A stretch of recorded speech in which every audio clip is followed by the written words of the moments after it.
Brian Windhorst here on the Rich Eisen Show. You mentioned how you're enjoying watching old school basketball. I do believe, as we're talking, I could see on the sports mix in front of me here. I do believe Grant Hill just sent Dino Raja to the line for 2 shots on NBA TV.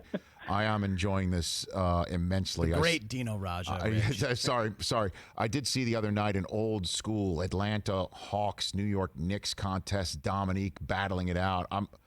I'm loving all this, Brian, and that nostalgia is about to be ratcheted up with the Jordan documentary, The Last Dance, coming on ESPN. What is there anything you know about this that you can help preview it? What can we expect out of this 10-part doc that starts a couple Sundays from now with the first 2 parts? Yeah, I didn't quite. So I do quite a bit of work with Scottie Pippen, and I've talked with him about it a little bit.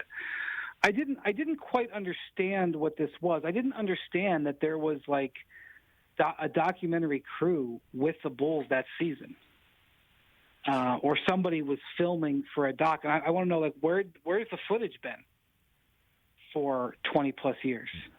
Salted away, I and guess. So, yeah, I don't necessarily. A lot of this is crazy. But in listening to Pippen talk about that season, which ended in the iconic moment of the shot in Jordan hit in Utah, there was a lot of stuff going on with the Bulls at that time. And, not only that, but because of the gravity of this project and because Jordan supported it, they got all of the principals to sit down for interviews.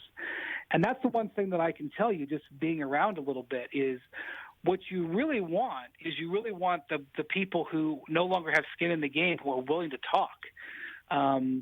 I get to be around a lot of retired or newly retired players at ESPN. You do too at the NFL Network. And to listen to these guys tell stories, I go, oh my God, I wish I knew this 5 years ago.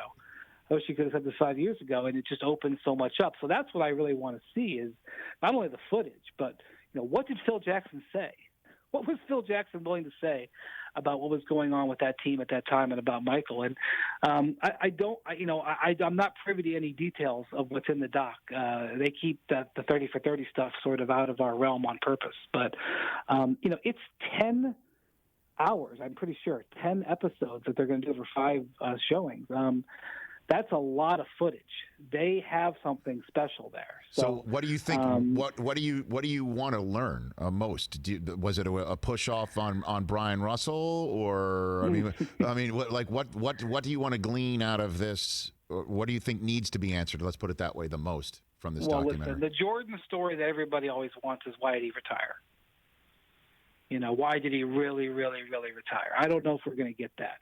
And it doesn't exactly directly cover that time period. That's what I'd love to know.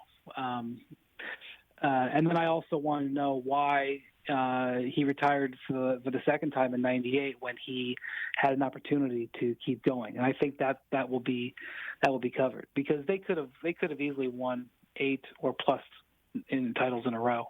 And so that those are the types of behind the scenes stuff that I'm looking for. But also remember, that Bulls team was such a rock star-filled team. Rodman, I remember the Chicago Tribune used to keep a record in the paper every day of the Bulls records with his different hair colors.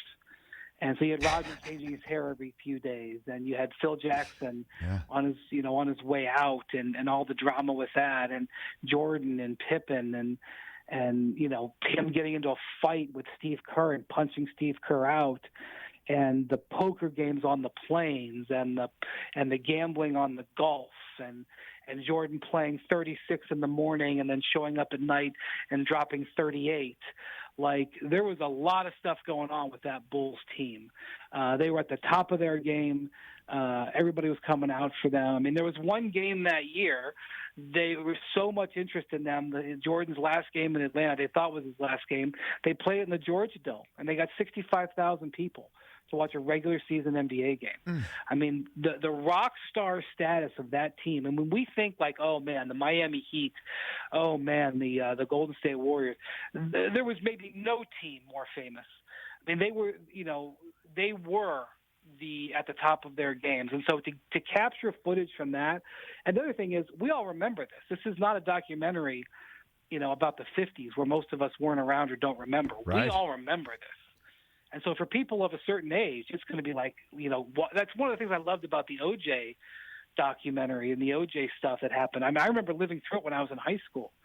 And so this is going to be, again, not only learning, but the nostalgia part of it to so many people, I think is something that will really invigorate the viewer. Oh, no doubt about it. But I'm mandated before I let you go to ask this question. Are you intimating that Jordan's retirement the first time was not because he really wanted to scratch that baseball itch? Nobody knows. That's what he says. Sure, I'll believe it. I'd like to, who knows?